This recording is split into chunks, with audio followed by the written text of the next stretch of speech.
आज हम यहाँ याद कर रहे हैं श्री नरेंद्र कुमार वर्मा जी, जिनका व्यक्तित्व किसी पहचान का मोहताज नहीं है।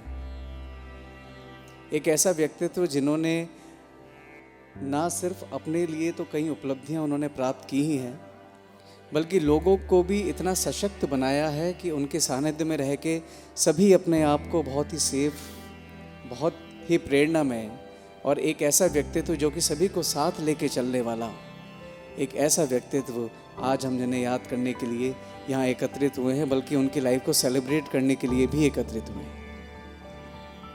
डायमंड प्रकाशन के रूप में उन्होंने जिस प्रकार से कई विचारों को, कई शब्दों को, कई लेखकों को इस प्रकार से एक मंच दिया जो अपनी बात दूसरों तक पहुंचा सकें, और अपनी अगर हम कहें कॉमिक्स द्वारा, अपनी पत्रिकाओं द्वारा उस बात को सभी तक पहुंचाना और जन जन में एक जन भावना को क्रिएट करने का जो कार्य होता है। और आज के ज़माने जब हम सोशल मीडिया की बात करते हैं, हम ये उस ज़माने की बात कर रहे हैं जबकि केवल पत्रिकाएं ही साधन होती थी कुछ बातों को पढ़ने का, कुछ विचारों को सुनने का, कुछ विचारों को देखने का, उन पे अमल करने का और उनसे प्रेरणा लेके आगे बढ़ने का। उस समय में ये जो कार्य श्री वर्मा जी करके गए हैं, ये इस प्रकार का कार्य है जो कि युगों युगों तक याद रखा जाएगा। तो आइए एक ऐसे ही व्यक्तित्व को आज हम सभी यहाँ मिलकर भजनों के माध्यम से याद करें। एक ऐसे व्यक्तित्व को आज हम सभी यहाँ पे श्रद्धांजलि देने के लिए हम एकत्रित हुए हैं, और उस परमपिता परमेश्वर से हम यही प्रार्थना करेंगे कि उनकी आत्मा जहाँ कहीं भी हो वो उनके सानिध्य में रहे, वो वहाँ स्वस्थ रहे, सुखी रहे, और इस परिवार से जो एक पिता का साया उठा है और एक ऐसा व्यक्तित्व जो इस समाज से गया है जिनकी क्षतिपूर्ति नहीं हो सकती, इस परिवार को, इस समाज को आप साहस प्रदान करें कि वो इन दुख के क्षणों से पार पा सकें। तो आइए सबसे पूर्व हम बात करते हैं एक भक्त की। तो ये बात कौन कहता है कि एक ईश्वर अपने भक्त की सुनता नहीं, लेकिन बात इतनी सी है कि उस भक्ति में वैसी ही पुकार होनी चाहिए जैसी पुकार हम सभी को मीराबाई सिखा करके गई। ये बात कौन कहता है कि ईश्वर को हमारा प्रेम समझ नहीं आता, लेकिन हमारे प्रेम में उतनी ही प्योरिटी होनी चाहिए जैसा प्रेम हम सभी को शबरीबाई सिखा करके गई। आइए इसी प्रकार की कुछ भावनाओं को लेके ये भजन हम सभी मिल करके गाएं।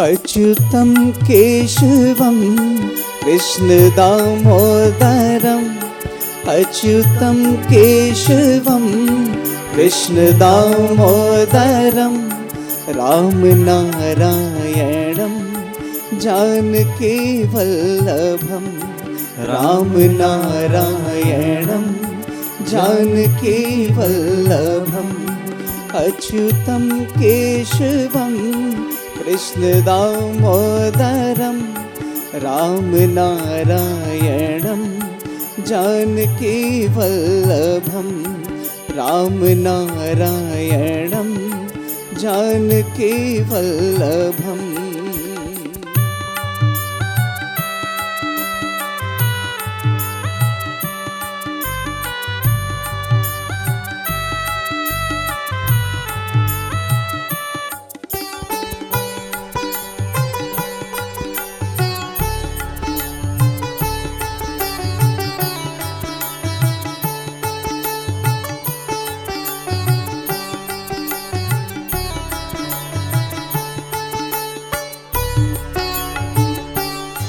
कौन कहते हैं भगवान खाते नहीं, कौन कहते हैं भगवान खाते नहीं, बेर शबरी के जैसे खिलाते नहीं, बेर शबरी के जैसे खिलाते नहीं।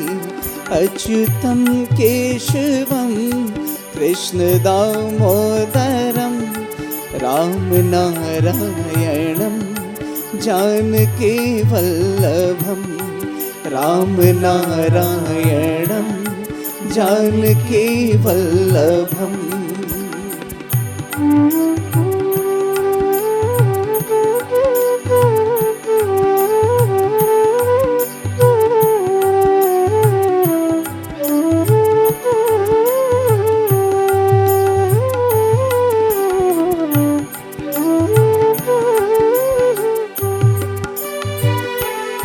कौन कहते हैं भगवान सोते नहीं, कौन कहते हैं भगवान सोते नहीं। माँ यशोदा के जैसे सुलाते नहीं, माँ यशोदा के जैसे सुलाते नहीं। अच्युतम केशवम कृष्ण दामोदरम, अच्युतम केशवम कृष्ण दामोदरम राम नारायणम जानकी वल्लभम, राम नारायणम जानकी वल्लभम। नाम जपते चलो काम करते चलो, नाम जपते चलो काम करते चलो। हर समय कृष्ण का ध्यान करते चलो, हर समय कृष्ण का ध्यान करते चलो, हर समय कृष्ण का ध्यान करते चलो।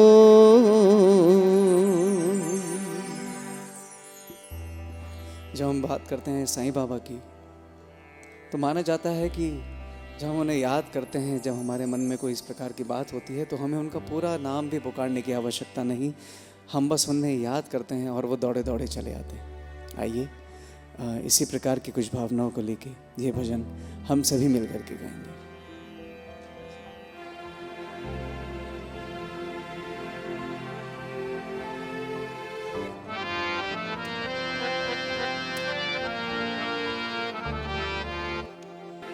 थोड़ा ध्यान लगा,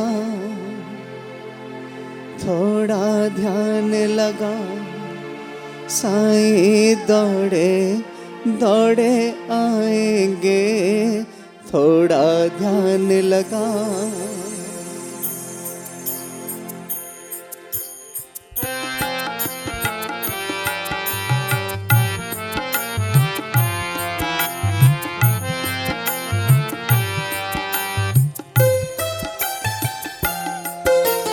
थोड़ा ध्यान लगा, थोड़ा ध्यान लगा, साईं दौड़े दौड़े आएंगे।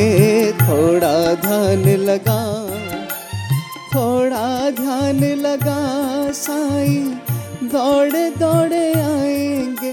तुझे गले से लगाएंगे, अखियां मन की खोल, अखियां मन की खोल, तुझको दर्शन वो कराएंगे।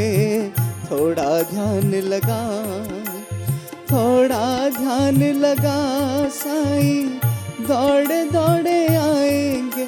तुझे गले से लगाएंगे। थोड़ा ध्यान लगा, थोड़ा ध्यान लगा, साईं दौड़े दौड़े आएंगे। थोड़ा ध्यान लगा,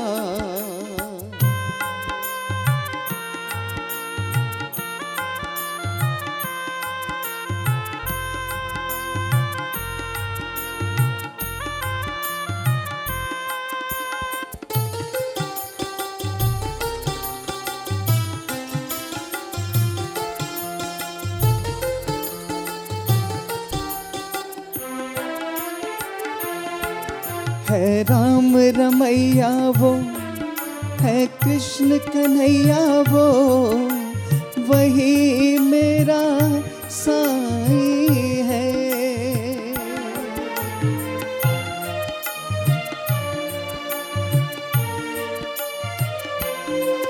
है राम रमैया वो, है कृष्ण कन्हैया वो, वही मेरा साईं है।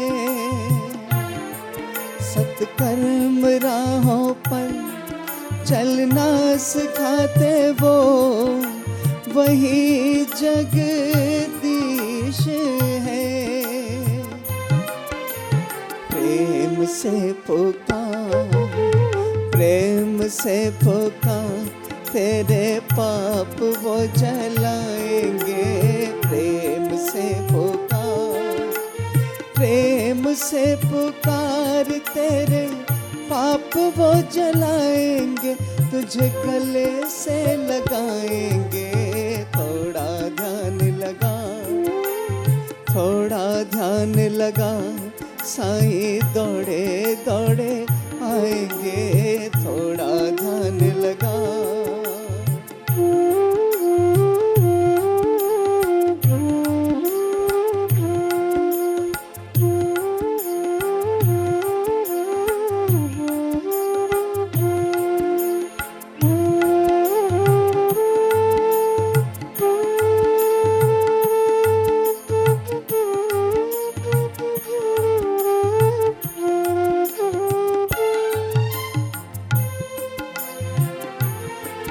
कृपा की छाया में बैठाएंगे तुझको, कहाँ तुम जाओगे।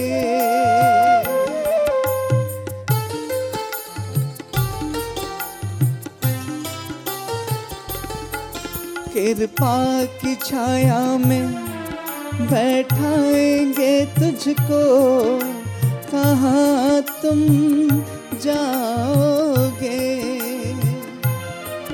उनकी दया दृष्टि जब जब पड़ेगी, तुम ये भव तरे जाओगे। ऐसा है विश्वास, ऐसा है विश्वास, मन में ज्योत वो जलाएंगे। ऐसा है विश्वास, ऐसा है विश्वास, मन में ज्योत वो जलाएंगे। तुझे गले से लगाएंगे। थोड़ा ध्यान लगा, थोड़ा ध्यान लगा, साईं दौड़े दौड़े आएंगे। थोड़ा ध्यान लगा, थोड़ा ध्यान लगा, थोड़ा ध्यान लगा।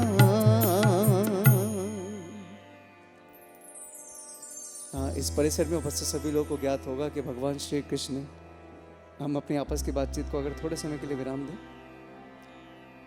इस परिसर में उपस्थित लोगों को ज्ञात होगा कि भगवान श्री कृष्ण ने श्रीमद् भगवद गीता में कहा है, नैनम छिन्दन्ति शस्त्राणि, नैनम दहति पावका, न चैनम क्लेदयन्त्यापो, न शोषयति मारुता। इसका तात्पर्य है, जो एक छोटी सी जीवात्मा हम सभी के अंदर होती है, इस ब्रह्मांड में ना ही कोई ऐसा शस्त्र है जो इस जीवात्मा को काट सकता है, ना ही ऐसा पानी है जो इसे गीला कर सकता है, ना ही ऐसी कोई वायु है जो इसको सुखा सकती है, ना ही ऐसी कोई अग्नि है जो कभी इसको जला सकती है। इसमें बात केवल इतनी सी है कि जिस प्रकार हम अपने पुराने वस्त्रों को त्याग कर कुछ नए वस्त्रों को धारण करते हैं, ठीक उसी प्रकार ये जो आत्मा है, ये भी एक पुराने शरीर को छोड़ती है और एक नए शरीर को धारण करती है। लेकिन इस सारी प्रोसेस में विडंबना वहाँ हो जाती है कि ये धारणा कब होने वाली है, वो समय कब आने वाला है कि जब आत्मा किसी शरीर को छोड़ने वाली होगी। ये समय हमें से किसी को भी ज्ञात नहीं होता। बीइंग एन इंजीनियर मैं कह सकता हूँ कि आज मार्केट में इतनी टेक्नोलॉजीज अवेलेबल हैं कि किसी बालक का जन्म कब, कहाँ, कैसे, किन कॉम्प्लिकेशंस में, किन कंडीशंस में होगा, ये बहुत एग्जैक्ट बता दिया जाता है। लेकिन ये अभी भी रहस्य है कि इस संसार से कब, कौन, कैसे, अचानक, कहाँ से, किस अवस्था में अचानक हमें छोड़ के चला जाएगा। क्यों? क्योंकि ये रहस्य, ये कंट्रोल अभी भी उस परमपिता परमेश्वर ने अपने ही हाथों में रखा हुआ है। एक व्यक्ति जब इस संसार में जन्म लेता है, शायद उसी दिन इस बात का निश्चय भी हो जाता होगा कि उसका इस संसार से जाने का समय क्या होगा। लेकिन उम्र चाहे कितनी भी क्यों ना हो, जो उस व्यक्ति के प्रियजन होते हैं, जो उनके परिवारजन होते हैं, जो उन्हें प्यार करते हैं, उनके मन में भावनाएं यही होती हैं कि काश हमें थोड़ा समय और मिल जाता। अभी कितनी बातें थी उनसे कहने के लिए कि काश हमें थोड़ा समय और मिल जाता। अभी कितनी बातें थी उनसे सुनने के लिए। लेकिन जब उस ईश्वर का बुलावा आता है, उस समय ना ही उनकी कोई चिट्ठी आती है, ना ही उनका कोई संदेश आता है। हमें सब कुछ यूं ही छोड़ के जाना पड़ता है।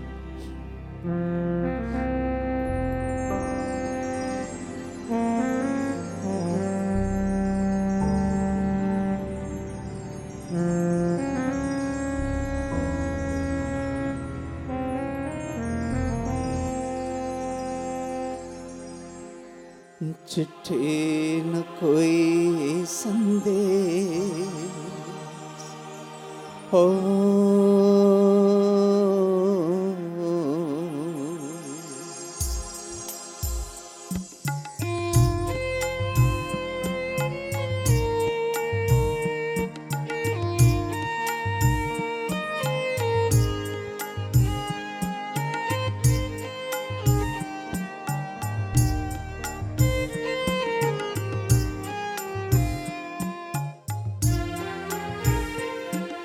चिट्ठी न कोई संदेश, जाने वो कौन सा देश जहाँ तुम चले गए।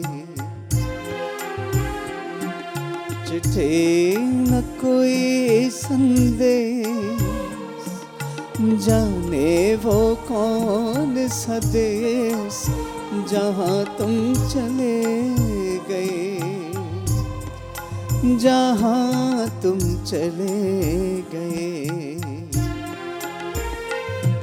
इस दिल को लगा के ठेस, जाने वो कौन सा देश जहाँ तुम चले गए।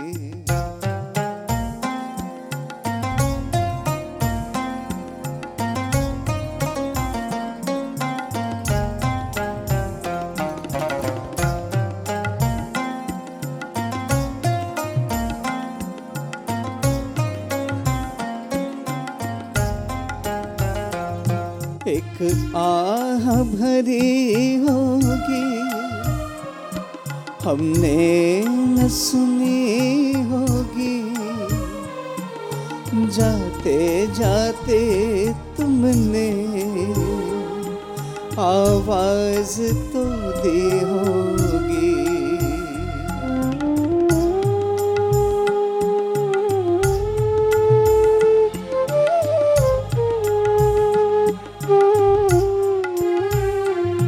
एक आह भरी होगी हमने न सुनी होगी,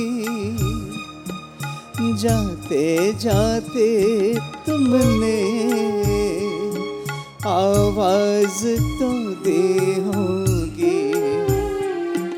हर वक्त यही है हम, उस वक्त कहाँ थे हम, कहाँ तुम चले गए।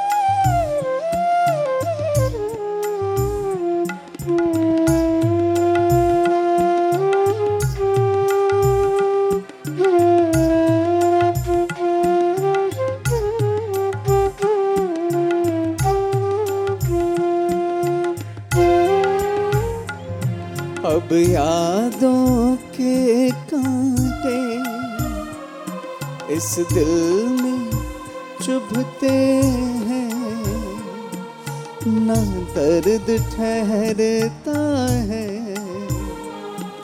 ना आंसू रुकते हैं।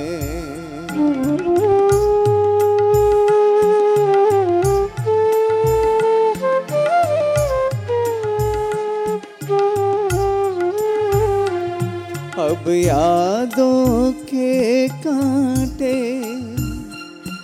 इस दिल में चुभते हैं, ना दर्द ठहरता है, ना आंसू रुकते हैं। तुम्हें ढूंढ रहा है प्यार, हम कैसे करें इकरार कि हम तुम चले गए। चिट्ठी न कोई संदेश, जाने वो कौन सा देश जहाँ तुम चले गए। चिट्ठी न कोई संदेश, जाने वो कौन सा देश जहाँ तुम चले गए, जहाँ तुम चले गए। इस दिल को लगा के ठेस, जाने वो कौन सा देश जहाँ तुम चले गए, जहाँ तुम चले गए। हो जहाँ तुम चले गए।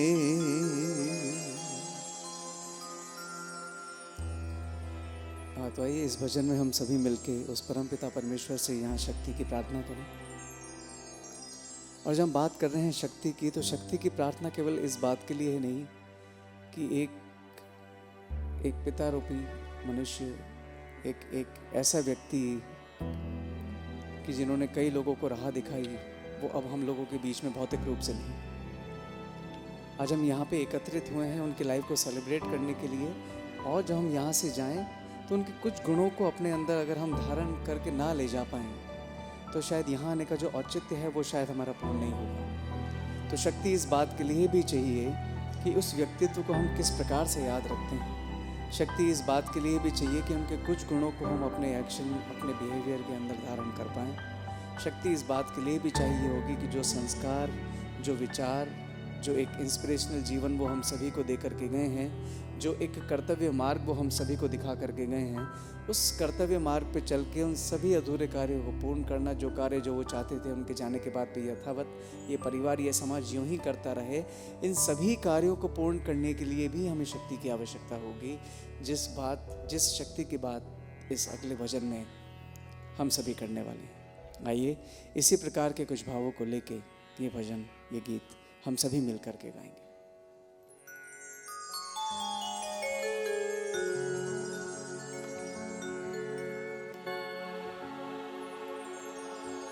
इतनी शक्ति हमें देना दाता, मन का विश्वास कमजोर होना।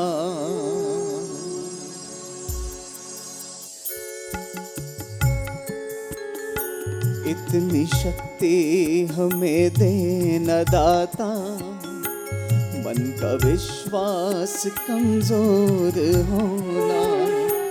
इतनी शक्ति हमें देना दाता, मन का विश्वास कमजोर होना। हम चले नेक रास्ते पे, हमसे भूल कर भी कोई भूल होना। इतनी शक्ति हमें देना दाता, मन का विश्वास कमजोर होना।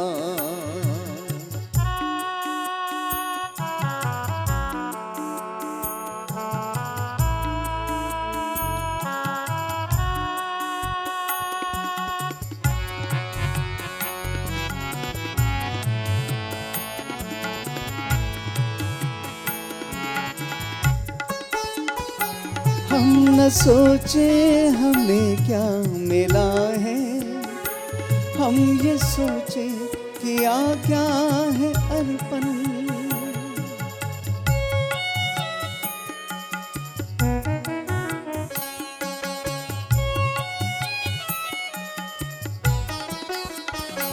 हम न सोचे हमें क्या मिला है, हम ये सोचे किया क्या है अर्पण। फूल खुशियों के बांटे सभी को, सबका जीवन ही बन जाए मधुबन। अपनी करुणा का सागर बहाकर कर दे पावन हर एक मन का कोना। अपनी करुणा का सागर बहाकर कर दे पावन हर एक मन का कोना। हम चले नेक रास्ते पे, हमसे भूल कर भी कोई भूल होना।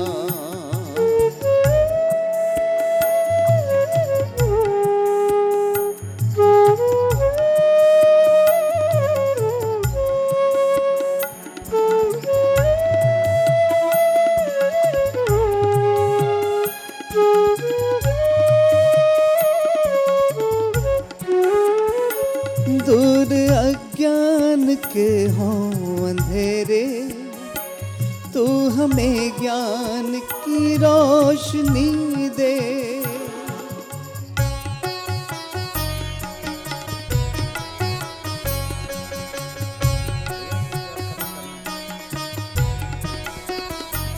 दूर अज्ञान के हों अंधेरे, तू हमें ज्ञान की रोशनी दे। हर बुराई से बचते रहे हम, जितनी भी दे भली जिंदगी दे। बैर हो न किसी का किसी से, भावना मन में बदले की होना। बैर होना किसी का किसी से, भावना मन में बदले की होना। हम चले नेक रास्ते पे, हमसे भूल कर भी कोई भूल होना। इतनी शक्ति हमें देना दाता, मन का विश्वास कमजोर होना। मन का विश्वास कमजोर होना, मन का विश्वास कमजोर होना।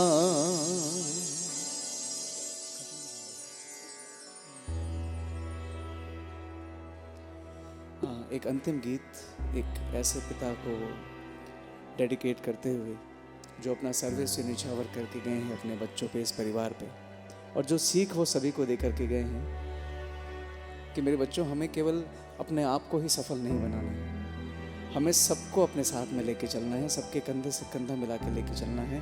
और इस बात का भी ध्यान रखना है कि कहीं कोई पीछे ना छूट जाए। कुछ ऐसे ही विचार, कुछ ऐसा ही व्यक्तित्व आज हम जिन्हें याद कर रहे हैं, एक पिता के रूप में हम उन्हें याद करें। जो बच्चे हैं उनके मन में क्या भाव इस समय होंगे इस गीत में आप सभी के सामने।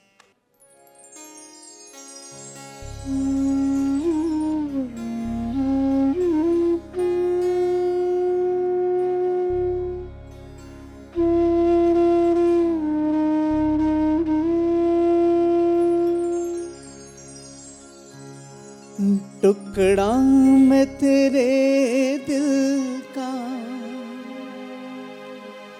क्या भूल गए पापा,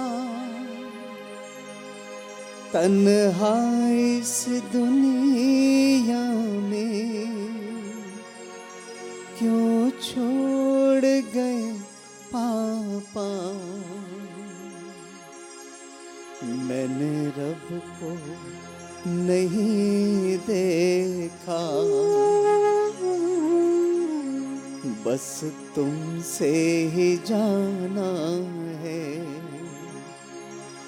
पापा मेरे, तुमसे मेरा कोई जन्मों का नाता है।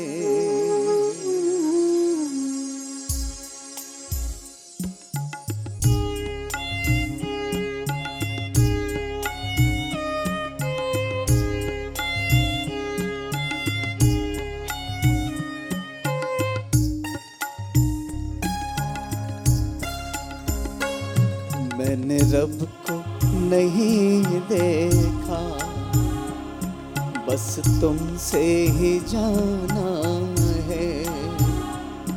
मैंने रब को नहीं देखा, बस तुमसे ही जाना है। पापा मेरे, तुमसे मेरा कोई जन्मों का नाता है।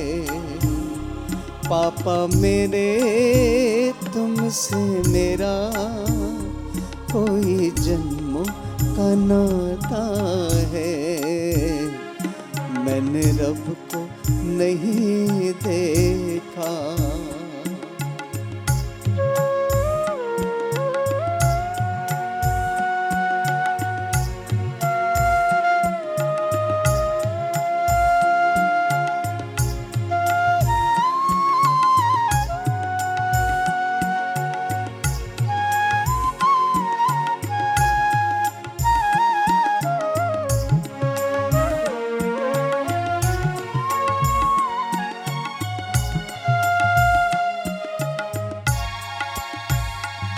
तुम्हें खोया नहीं पापा, मैंने दिल में बसाया है।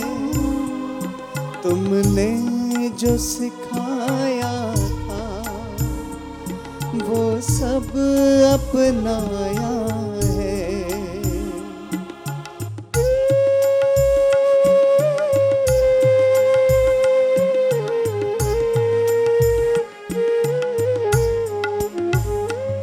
तुम्हें खोया नहीं पापा, मैंने दिल में बसाया है। तुमने जो सिखाया था वो सब अपनाया है। बस प्रेम ही जीवन है, तुमसे यही जाना है। पापा मेरे, तुमसे मेरा कोई जन्मों का नाता है। मैंने रब को नहीं देखा, बस तुमसे ही जाना है। पापा मेरे, तुमसे मेरा कोई जन्मों का नाता है। पापा मेरे, तुमसे मेरा कोई जन्मों का नाता है। पापा मेरे, तुमसे मेरा कोई जन्मों का नाता है।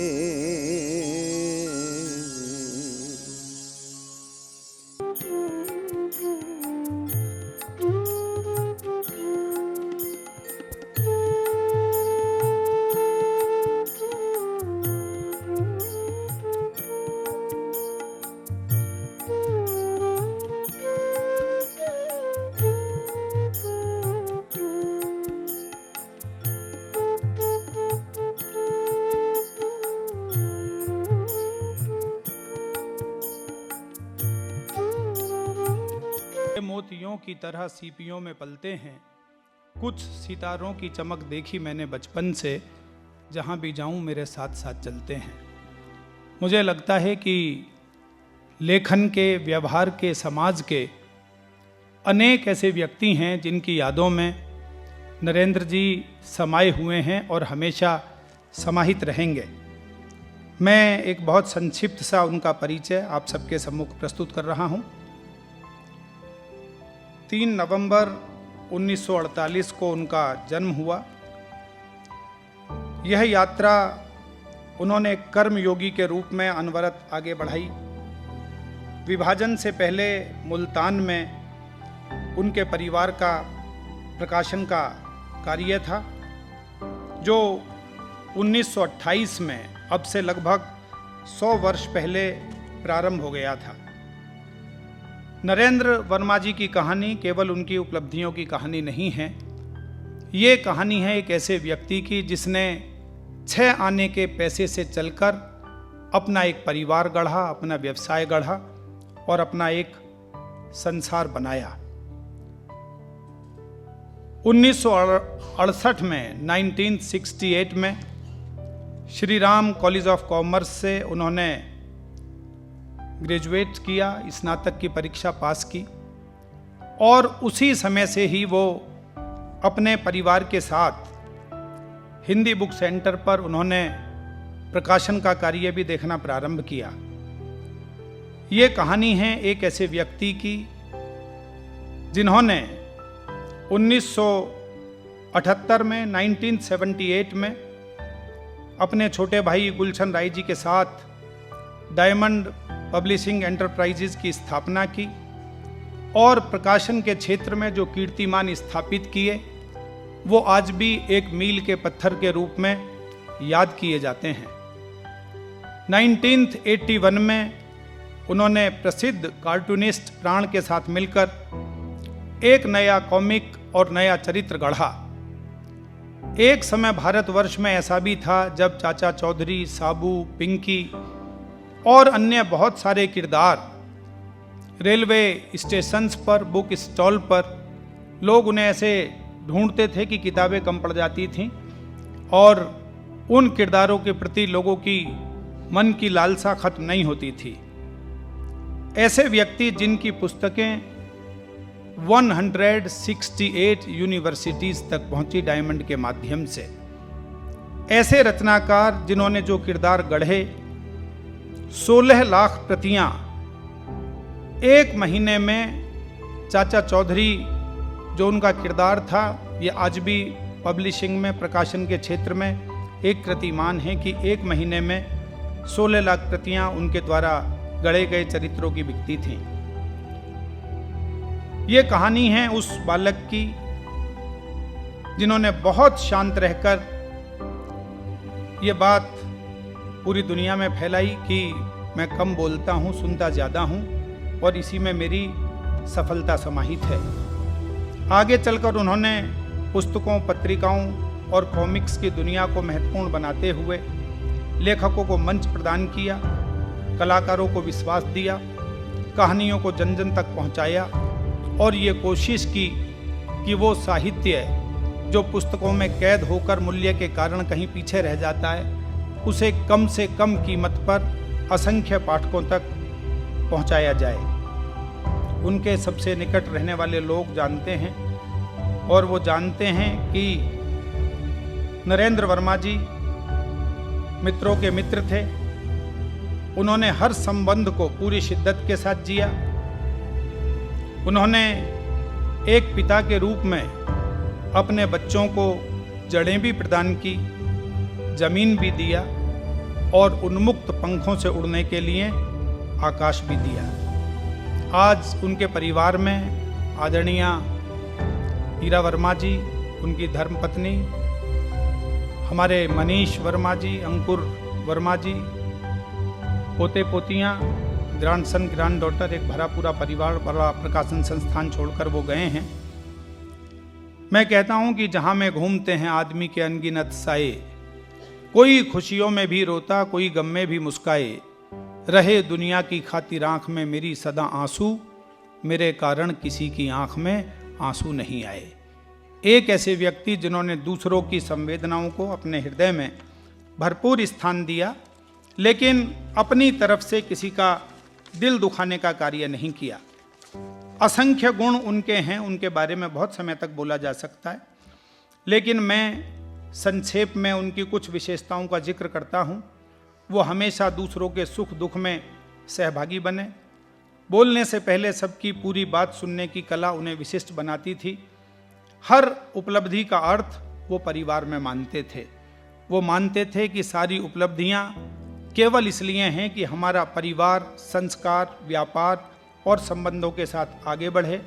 इसलिए उन्होंने व्यापार से पहले इंसानी रिश्तों को और संबंधों को महत्व दिया। जब भी किसी को ज़रूरत में देखा तो उसका हाथ बढ़ने से पहले ही उसकी तरफ अपना हाथ बढ़ाया और अनेक ऊंचाइयां प्रदान करते हुए लोगों को खुद भी ऊंचाइयों पर पहुँचे, लेकिन हमेशा अपने व्यवहार को सहज रखा, सरल रखा। उन्होंने किसी भी परिणाम से पहले, किसी भी रिजल्ट से पहले इस बात का ध्यान रखा कि मैं अपने कर्तव्य और कर्म से विमुख तो नहीं हो रहा हूँ। हमेशा उन्होंने कर्तव्य और कर्म को प्राथमिकता पर स्थान दिया और छोटी छोटी खुशियों को भी उन्होंने परिवार के साथ पूरे मन के साथ जीते हुए अपने जीवन को आगे बढ़ाया। ऐसे कर्मयोगी नरेंद्र वर्मा जी, उनको हम सब आज अपने प्रणाम निवेदित करने के लिए यहाँ उपस्थित हुए हैं। मैं इस क्रम में सबसे पहले आमंत्रित करना चाहता हूँ वंदना वर्मा जी को, जो डॉटर इन लॉ हैं नरेंद्र वर्मा जी की। वो आएँ और अपनी भावांजलि, अपनी शब्दांजलि, अपने विचार उनके संदर्भ में प्रस्तुत करें। वंदना वर्मा जी। Today, I stand here not just as a daughter-in-law, but as a daughter whose heart is grieving the loss of a man who changed her entire life. Papa welcomed me into this family with open arms and even more open heart. From the very first day, he never made me feel like I had come into a new home. He made me feel that I had always belonged here.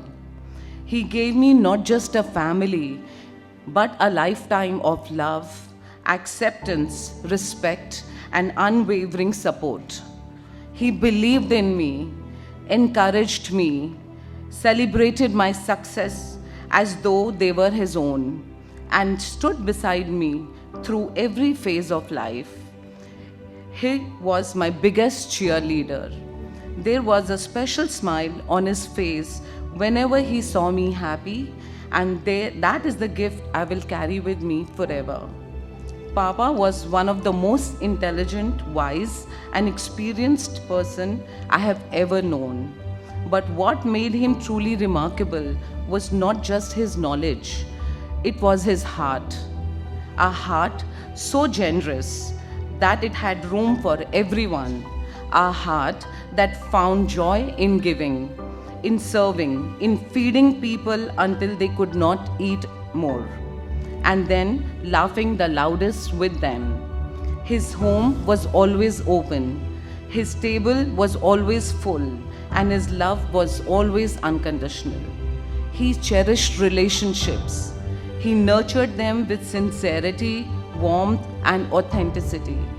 His friendships, his family bonds, and the respect he earned from everyone around him are a testament to an extraordinary person he was. He wore his emotions with pride. Every religious gathering, every family celebration, every festival brought gratitude to his eyes because he truly understood the value of togetherness. For him, family was never just a word, it was the very purpose of his life. And what a grandfather he was. The sparkle in his eyes whenever he saw his grandchildren laughing, the pride in which he watched them grow, the joy he found in celebrating every little milestone of all his grandchildren. Those are the memories they will treasure forever. They were his greatest happiness. There is something incredibly poignant about his final day. Let me share this with you all today. It was a day filled with everyone he loved. He went to work as usual, returned home, did his yoga and exercise, shared dinner with all of us, laughed, joked, celebrated his granddaughter's 20th birthday, had a piece of cake, blessed her, and then quietly went to his room to rest. That was his last day and the last moments with us. Without pain, without burden, surrounded by the love he spent a lifetime creating. Perhaps there is no more peaceful way for a beautiful soul like him to leave the world. Papa, your legacy is not measured by the wealth you created or the years you lived. It is measured by the lives you touched, the values you instilled, the family you built, and the love you gave us so selflessly. The void you leave behind can never be filled. There will always be an empty chair at our table, a silence where your laughter once echoed, and a space in our hearts that only belongs to you. Thank you for loving me, Papa, as your daughter. Thank you for believing in me, Papa. Thank you for giving me a home filled with warmth and belonging. You taught us that life is not about how long we live, but about how deeply we love. We will carry your values, your kindness, your generosity, and your beautiful spirit with us every day. I promise you that, Papa. You will continue to live in every story we tell, every tradition we celebrate, every meal we share as a family, and every heart that had the privilege of knowing you. We love you. We respect you. We are endlessly grateful for you. And we will miss you for the rest of our lives. Rest peacefully, Papa, until we meet soon again. Thank you. वंदना जी के भावपूर्ण उद्बोधन के बाद आप सब जो यहाँ एक परिवार उपस्थित है, आप और गहराई से नरेंद्र जी की भावभूमि को समझ गए हों। मैंने हमेशा ये पाया, बहुत सारे मित्र चर्चा करते थे कि नरेंद्र जी से मिलवाइए, पुस्तक छपवानी है, तो ये जानते हुए कि वो एक देश के सर्वाधिक प्रतिष्ठित प्रकाशक से मिलने जा रहे हैं, चाहे कोई नया लेखक था या वरिष्ठ लेखक था, वो हमेशा उनसे मिलने के बाद सहज होकर, तरल होकर और सरल होकर लौटता था। उनकी इन्हीं विशेषताओं को मैं प्रणाम करता हूँ और हमारा वर्मा से आग्रह करूँगा, जो उनकी यंगर ग्रैंड डॉटर हैं, कि वो आएँ और अपने भाव सुमन प्रस्तुत करें नरेंद्र जी के प्रति। Good afternoon, everyone. Thank you all for being here today. Looking out at this room, it is clear just how massive a presence my Dadu was. I don't think any of us can truly quantify the immense force of life he was.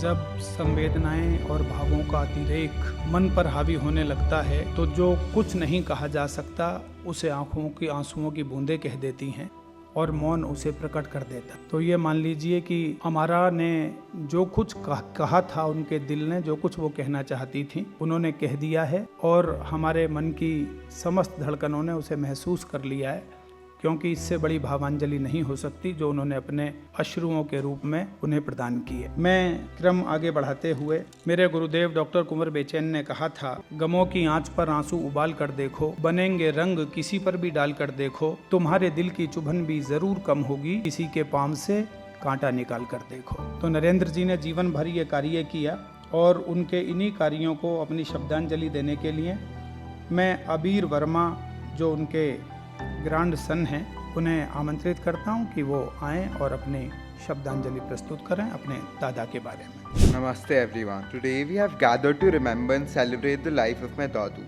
To me, he wasn't just my grandfather.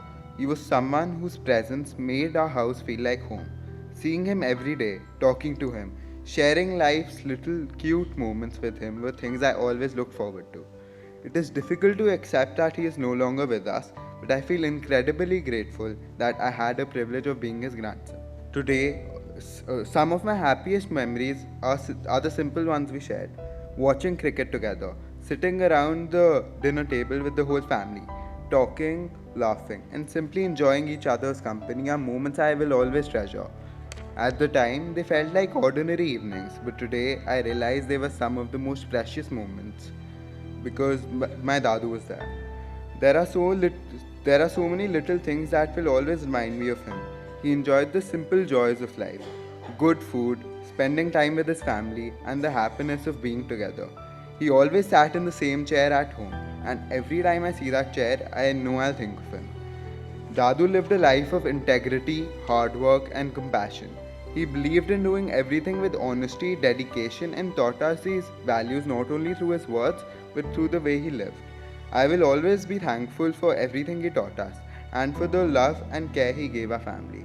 Although he is no longer with us, I know he will always be a part of my life. Every time I watch a cricket match, sit down for a family dinner, or see his chair, I know I'll think of my Dadu. Dadu, thank you for everything. Thank you for your love, your guidance, for showing us what it means to live life with honesty, kindness, and hard work. We miss you deeply, but your values and your memories will stay with us forever. You will always be in our hearts. Thank you. न जाने कितने लेखकों को उन्होंने आकाश दिया। मेरी भी 16 पुस्तकें उन्होंने प्रकाशित की और शायरी की असंख्य किताबें उन्होंने प्रकाशित की। राजेश रेड्डी जी की एक किताब उन्होंने ही छापी जिसमें लिखा था कि यहाँ हर शख्स हर पल हादसा होने से डरता है, खिलौना है जो मिट्टी का फना होने से डरता है। मेरे दिल के किसी कोने में एक मासूम सा बच्चा बड़ों की देखकर दुनिया बड़ा होने से डरता है।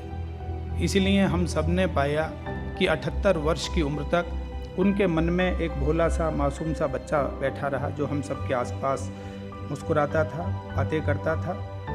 उन्हीं को प्रणाम करने के लिए मैं विक्रम मल्होत्रा जी को आमंत्रित करता हूं जो उनके भतीजे हैं, वो आएँ और अपने भाव सुमन समर्पित करें। विक्रम मल्होत्रा जी।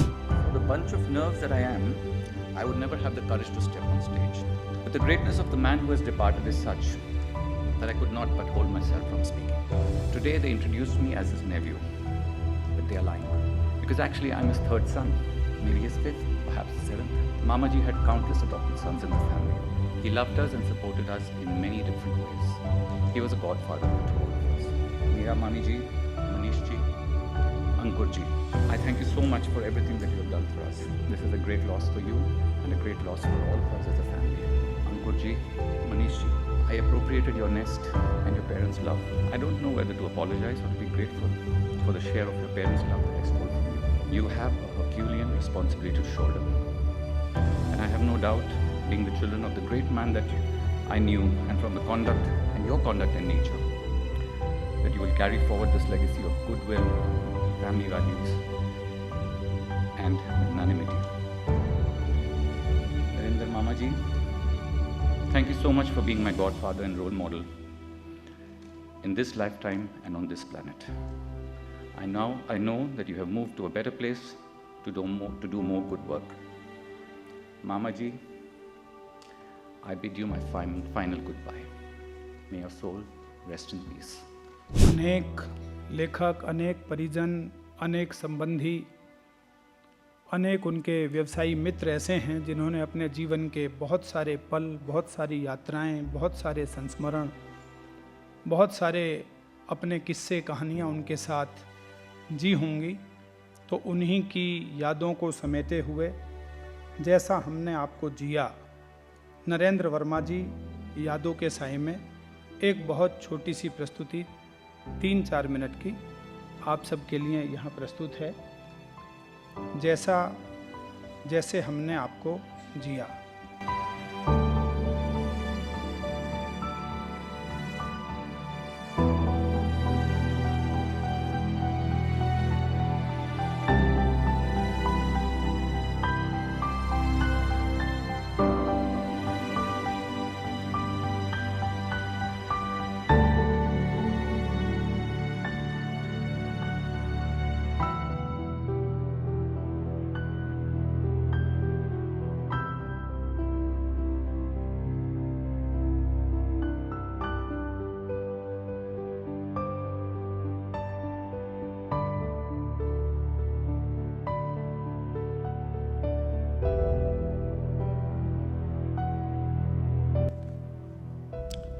चित्र तो हमारे पार्श्व में चलते रहेंगे, लेकिन इन शब्दों के साथ कुछ आवाज़ें ऐसी हैं जो पूरी दुनिया ने नरेंद्र जी के साथियों के रूप में सुनी।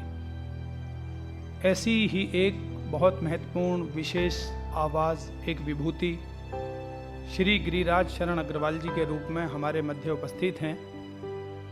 हिंदी के बड़े लेखक, बड़े कवि, असंख्य पुस्तकें उनकी डायमंड बुक्स के द्वारा नरेंद्र जी ने प्रकाशित की, और मुझे लगता है कि 35-40 वर्ष पुराना उनका साथ, दोस्ती, मित्रता नरेंद्र जी के साथ रही है।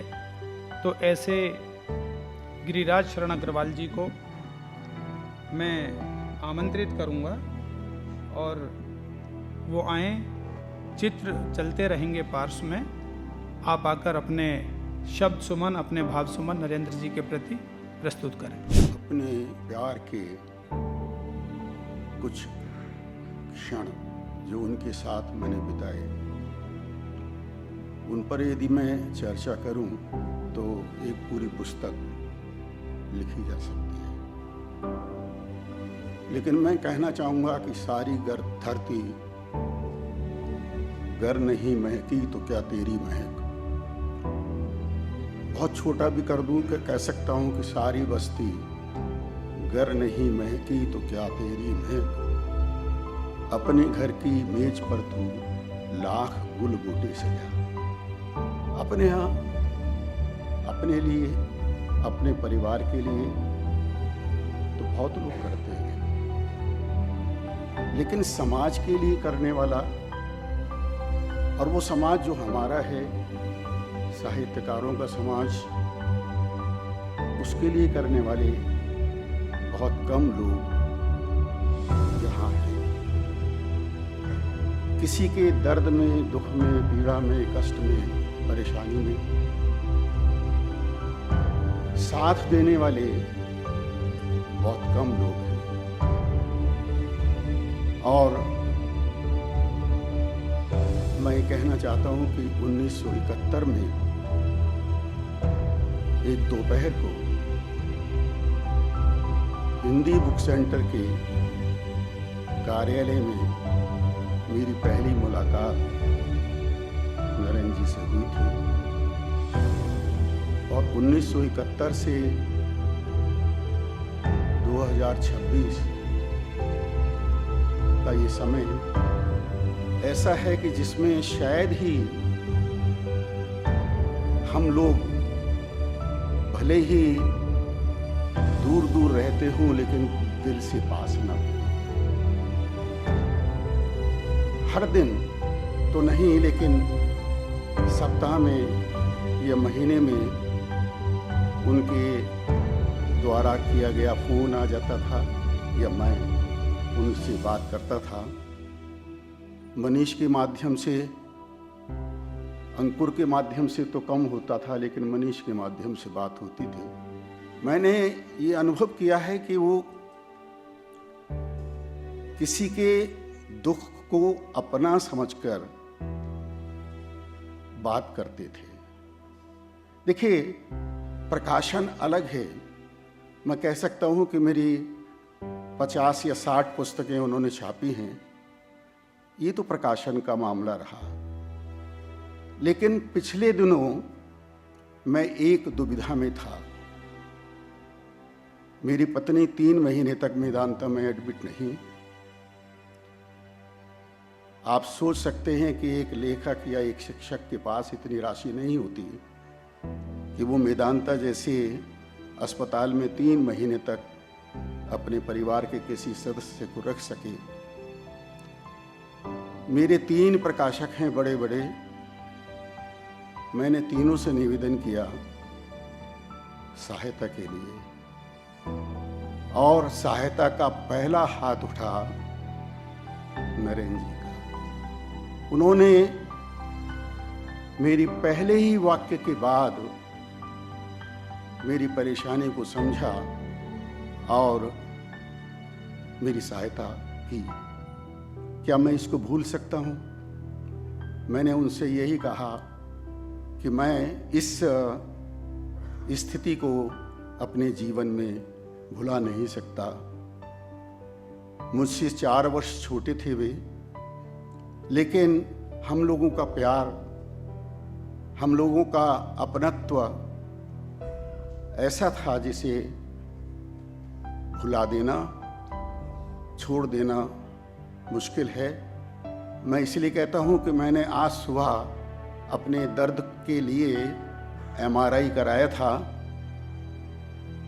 मैंने बच्चों से कहा कि मुझे तो जाना है, तो उन्होंने कहा कि हाँ तुम्हें जाना चाहिए।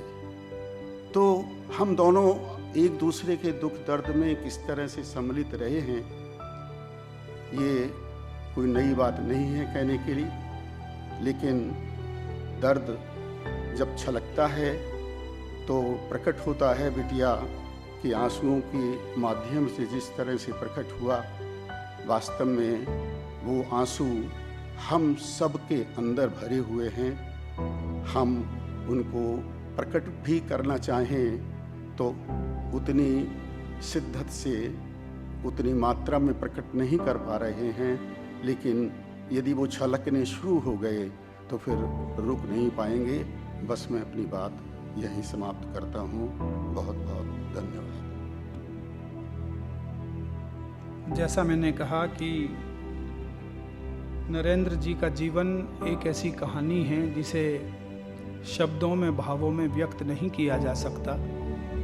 कितने भी पृष्ठ लिखने के बाद नहीं व्यक्त किया जा सकता, केवल महसूस किया जा सकता है। और उसी महसूस होते हुए एहसास को गिरिराज जी ने अपने शब्द दिए। मैं इस क्रम को आगे बढ़ाते हुए अब आमंत्रित करना चाहता हूं हमारे मध्य भारतीय पुलिस सेवा की वरिष्ठ अधिकारी, राजनीतिज्ञ, समाज सेवी और असंख्य पुस्तकों की लेखिका श्रीमती किरण बेदी जी की उपस्थिति, गरिमा में उपस्थिति हमारे बीच है। अभी मेरी उनसे बातचीत चल रही थी तो मैंने जिक्र किया कि आपका वो चित्र मैंने देखा था जिसमें डायमंड बुक्स की ओर से आपकी पुस्तक का लोकार्पण इस देश के माननीय प्रधानमंत्री नरेंद्र मोदी जी ने किया था। खुद नरेंद्र वर्मा जी उसमें मौजूद थे, किरण बेदी जी और अन्य 2-3 महत्वपूर्ण विशिष्ट विभूतियाँ थीं। तो उनका एक ही कहना था कि मेरी तो जितनी भी पुस्तकें थीं, अधिकांश पुस्तकें उनके द्वारा ही प्रकाशित की गईं। ऐसी किरण बेदी जी से मैं आग्रह करूंगा कि वो आएं और अपनी भावांजलि नरेंद्र जी के प्रति प्रस्तुत करें। जितनी भी बातें अभी तक नरेंद्र जी के बारे में कही गई, एक एक बात पूर्ण उतरती, क्योंकि मैंने कई सालों से उनको एज अ प्रोफेशनल पब्लिशर देखा, एज अ फ्रेंड देखा, as a manager, as a leader देखा, और as even as a social giver. आपने बोला कि उन्होंने आपकी सहायता की जब आपको ज़रूरत पड़ती। ऐसे मेरी संस्था के लिए भी खुद ही मैसेज देते थे, फ़ोन करते थे कि आपने पुस्तकें नहीं बुलवाई, क्योंकि हम लोग जब संस्था में गरीब बच्चों को पढ़ाते हैं। मेरा रिश्ता इनके साथ तिहाड़ जेल से 1993-94 से है, जब मैं जेल के अंदर लाइब्रेरीज़ खोलना चाहती थी। आज 2026 हो गया, मैं 1993-94 की बात कर रही हूँ, जब मैंने तिहाड़ में लाइब्रेरीज़ खुलवाने के लिए सोचा। तो मैंने इनके बारे सबसे पहले सोचा कि हिंदी की पुस्तकें की सख्त ज़रूरत थी। इन्होंने दिल खोल के इतनी सारी पुस्तकें मुझे भिजवाईं, जिसकी वजह से 4 लाइब्रेरी छोड़ के मैं 25 लाइब्रेरी वहाँ छोड़ के आई। और इतना ज़बरदस्त योगदान डायमंड पब्लिशर्स का रहा। वो मेरी बड़ी कदर करते थे, बहुत खुशी से मिलते थे। आपको पता है, मेरी कई पुस्तकें जो इन्होंने पब्लिश की हैं, कोई कॉन्ट्रैक्ट भी नहीं साइंड है, सिर्फ विश्वास पे चलता है। और ना ही कभी उन्होंने मांगा और ना ही मेरी चिंता रही। इतना ज़बरदस्त कदर करते थे और बहुत खुश होते थे जब मैं एक फ़ोन करती थी कि वर्मा जी मुझे एक पुस्तक और लिखनी है और या पब्लिश करनी है, या मेरी एक और सखी है, उसके लिए उसकी भी करनी है। कभी भी ना नहीं किया था। इतना बड़ा दिल था उनका, इतने नेक इंसान थे। मैं तो सदा ही उनको याद रखूंगी, क्योंकि डायमंड तो जिंदा है। बहुत बड़ी जिम्मेवारी वो अपने परिवार पर छोड़ गए हैं कि उसको आगे कैसे ले जाएं और उनकी पूर्ण विजन को पूरी करें। उनके पास बड़ी ज़बरदस्त लीडरशिप है, संस्था है, साधन है, परिवार है और बड़ा सक्षम परिवार है। और वो भी नेक, उनके बच्चे भी उनके जैसे ही नेक हैं। नेक पिता, नेक परिवार और एक नई संस्था। मैं उनको आज के दिन उनको धन्यवाद करने आई हूँ कि अगर इन पर्सन मैं आपको बार बार धन्यवाद नहीं कर सकी तो आज धन्यवाद करने आई हूँ। और मैं सदा ही मेरे मन में उनके लिए धन्यवाद जिंदा रहेगा। मेरे लिए वो गए नहीं हैं, क्योंकि डायमंड जिंदा है तो वो हमेशा हमारे लिए प्रेजेंट है और जिंदा है। इसलिए मैं सारे परिवार को, डायमंड को, हिंदी की पुस्तकें तो सारी इनके पास है। हिंदी की पुस्तकें मेरी और कहीं नहीं गई, क्योंकि ये उसके ऊपर हक समझते थे और खुद भी एक्सपैंड करते थे।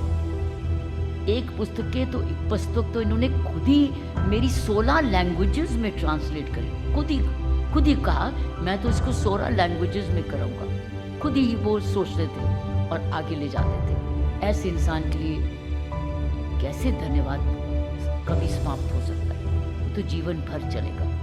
इसलिए मैं डायमंड को, सारे परिवार का, उनकी संस्था का और ये भी प्रार्थना करती हूँ कि अब उनकी लेगेसी को और आप खुद सोचें, खुद क्रिएटिव करें, नयापन क्या करें, जिसमें हम डायमंड को और मिलके और भी आगे ले जाएं। जो कि इंडिया में वो बहुत नाम तो कमा चुका, वर्ल्ड वाइड नाम कमा चुका, लेकिन इसको और आधुनिकीकरण टेक्नोलॉजी का इस्तेमाल कैसे करें ज़्यादा से ज़्यादा, ताकि दुनिया भर में ये फैले। जैसे फैलेगा हम सबको बहुत खुशी होगी, क्योंकि हम इस सारी संस्था के और इस परिवार के और वर्मा जी की विजन के हिस्सेदार हैं। जैसा सम्माननीय किरण बेदी जी ने कहा, नरेंद्र जी के लिए किसी रचनाकार की पुस्तक को छापना केवल एक प्रकाशक का पेशा नहीं था, बल्कि उनका उद्देश्य उस रचनाकार को विश्वास देना था और एक विरासत प्रदान करना था। हमारे मासूम गाज़ियाबादी जी ने लिखा है कि तुम्हारी शख्सियत से ये सबक लेंगी नई नस्लें, वही मंजिल पे पहुंचा है जो अपने पांव चलता है, मिटा देता है कोई नाम तक भी खानदानों का, किसी के नाम से मशहूर होकर गांव चलता है। तो ये डायमंड प्रकाशन उनके नाम से पूरे विश्व में जाना जाता है, जाना जाता रहेगा। और इसी क्रम को आगे बढ़ाते हुए मैं पूरे विश्व में अपनी रचनाओं के लिए सर्वाधिक लोकप्रिय हास्य कवि और मन से बेहद संवेदनशील भावुक लेखक नरेंद्र जी के अति निकट रहे पद्मश्री सुरेंद्र शर्मा जी से आग्रह करूंगा कि वो आएं और अपनी भावांजलि हम सबके सम्मुख प्रस्तुत करें। नरेंद्र जी के प्रति पद्मश्री सुरेंद्र शर्मा जी। नमस्कार। नरेंद्र जी से मेरा संबंध कब से है मुझे नहीं मालूम। ऐसा है, आज इस मौके पर मेरा मानना है कि जब तक जिंदगी कैसी जी ये महत्वपूर्ण नहीं है, जिंदगी कब तक जी ये महत्वपूर्ण नहीं है, जिंदगी कैसे जी ये महत्वपूर्ण है। लोग धर्म का काम करते हैं, उनके ऊपर उंगलियां उठ सकती है, लेकिन नरेंद्र जी ने काम को धर्म समझा। उन लोगों पर कभी उंगलियां संसार में कोई भी नहीं उठा सकता। मनीष और उनके परिवार के सदस्यों, तुम्हारे ऊपर बड़ा परिवर्तन होता है। एक झटके में तुम्हारा स्थान बदल जाता है। जब नरेंद्र जी थे, तुम्हारी हैसियत घर के अंदर फर्श की तरह थी। जब नरेंद्र जी नहीं रहे, तुम्हें फर्श से एकदम छत बनना पड़ता है। उस छत को जो नरेंद्र जी के रूप में तुम्हें मिली है। पुत्र का काम ये नहीं होता कि पिता के काम का अनुसरण करे। पिता का पुत्र का काम ये है पिता के काम को कई गुना बढ़ाए, ताकि ये कहें कि नरेंद्र जी की आत्मा इनमें बसी हुई है। मुझे नहीं पता था किताबें कितनी छापते हैं। मेरी पहली किताब निकली बुद्धिमानों की मूर्ताएं, मैंने 10,000 छाप दी। मैं तो पॉपुलर हूँ, बिकी जाएगी, करूँ क्या। पुस्तक मेले में एक ही किताब का एक ही स्टॉल लगाया, उसमें 3000 भेज दी। फिर नरेंद्र जी मेरे पास आए, सारे काम तुम ही करोगे तो हम प्रकाशक किस लिए बने। तो नरेंद्र जी ने 4000 किताबें खुद मेरी बुद्धिमानों की मूर्तें ली। 7000 निकल गई, बाकी किताबों को मैंने कभी कमाई का साधन माना भी नहीं। कितने पढ़ लें बस ये ज़्यादा महत्वपूर्ण होता है। आज कितनी भी चिप आ जाए लेकिन पुस्तक का महत्व कभी भी कम नहीं हो सकता। रामायण की चिप मंदिर में नहीं रखी जाएगी, मंदिर में रखी जाएगी तो रामायण ही रखी जाएगी और कोई चीज़ नहीं रखी जाएगी। आपने बहुत बड़ा काम किया है, इस काम को हम लोग आगे बढ़ाएं और मेरी एक ही इच्छा है कि आप सब लोग खड़े होकर नरेंद्र जी की एक जोरदार तालियों से स्वागत करें कि हम सब लोग आपके साथ मिलकर हैं, आपके साथ हैं, परिवार के साथ हैं।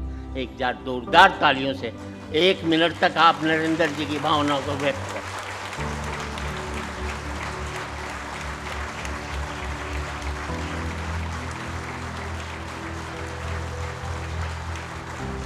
उनके मृत्यु को एक उत्सव की तरह परिवर्तित करें। वो आदमी इंसान हो करके इंसानियत को जिंदा रख करके जिया है। और इन्हीं बातों के साथ मैं समापन करता हूँ। अब कोई याद करे या न करे ऐसा कि वो तो पैमानों पर होठों के निशा छोड़ गया। जय हिंद। धन्यवाद सुरेंद्र जी का। वो हमेशा कुछ लीक से हटकर कार्य करते हैं। उनकी माता जी का देहांत हुआ था तो उन्होंने कहा कि ये मेरी माँ की मृत्यु नहीं है, जिस ढंग से माँ गई है ये उनका मोक्ष की प्राप्ति हुई है और ये उनका परलोक गमन है। नरेंद्र जी के जाने के बारे में भी मनीष भाई ने बताया कि पोती के साथ जन्मदिन मनाया, खाना खाया और दूध पीने के बाद शांत भाव से उन्होंने परलोक गमन किया है। बहुत सारे संस्मरण हैं। मेरी और डॉक्टर कुंवर बेचैन जी की एक किताब छप रही थी और मैंने उनसे कहा कि हम लोग इंग्लैंड जा रहे हैं, कितने दिन में छप सकती है कम से कम। तो उन्होंने कहा कि आप बताओ। मैंने कहा जी 10 दिन। उन्होंने कहा मैं 8 दिन में छाप कर दूंगा।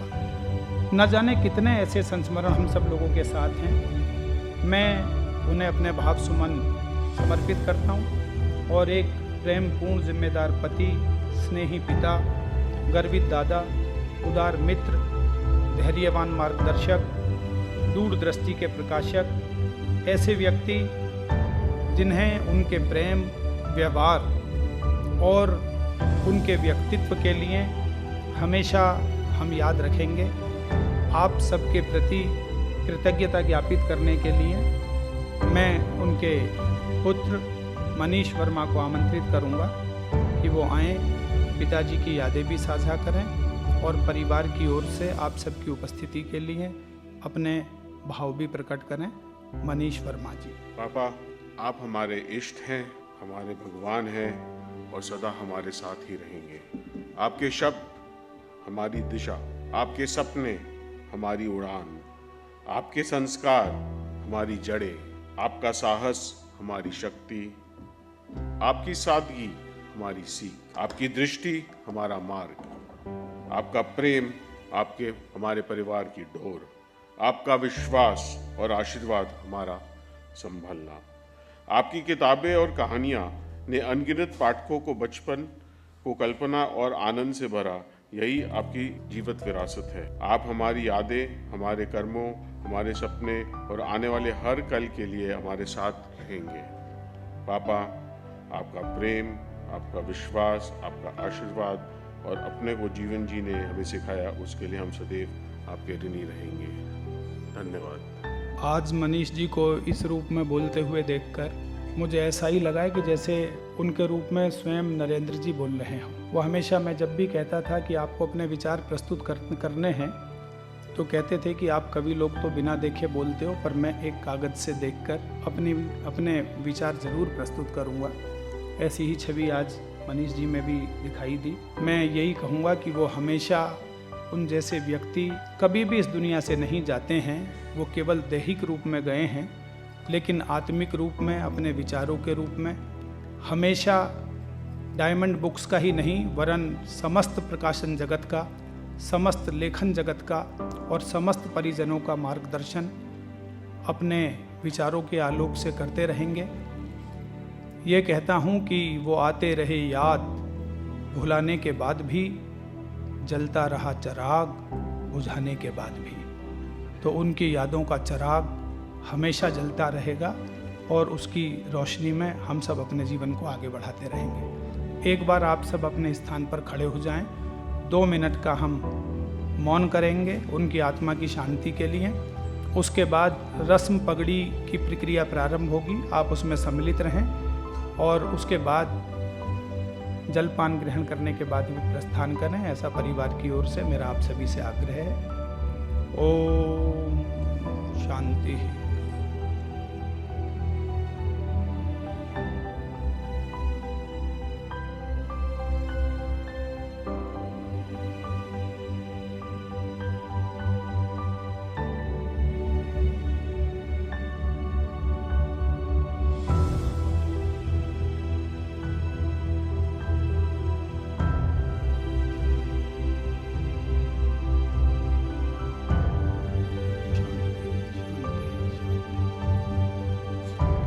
पगड़ी का कार्य पूरा होगा। मनीष जी ऊपर आ जाएं और इस कार्य को संपन्न करवाया जाए। अंकुर जी आप भी ऊपर आ जाइएगा।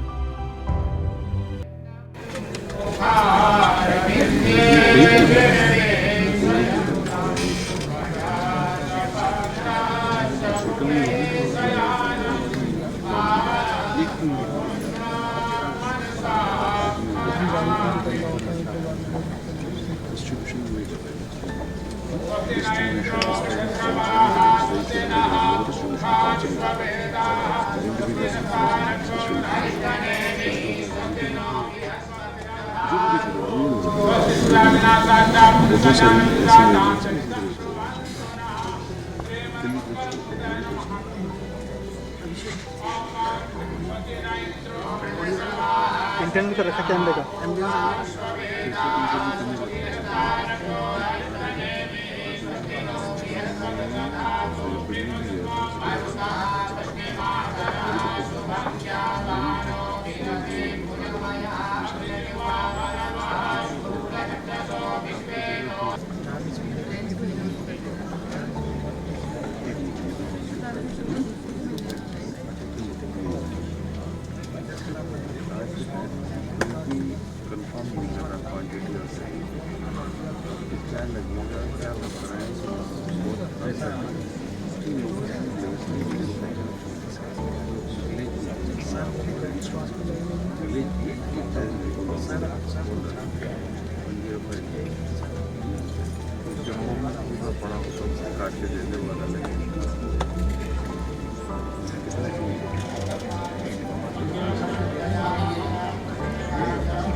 परिवार के लोग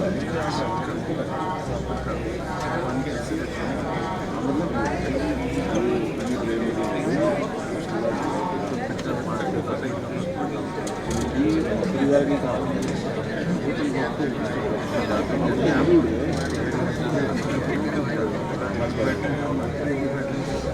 इसके बाद मंदिर गेट के बाद गेट के और फिर उसके बाद मंदिर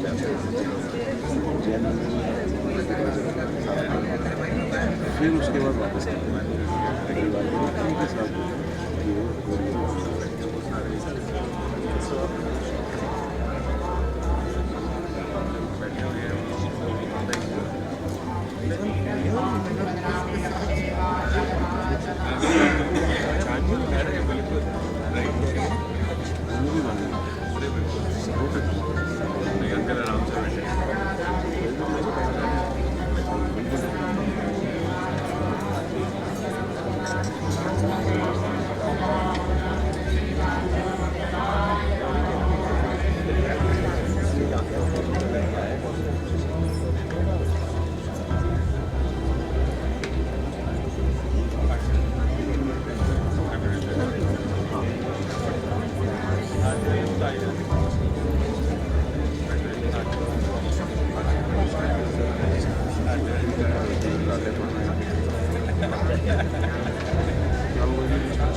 आगे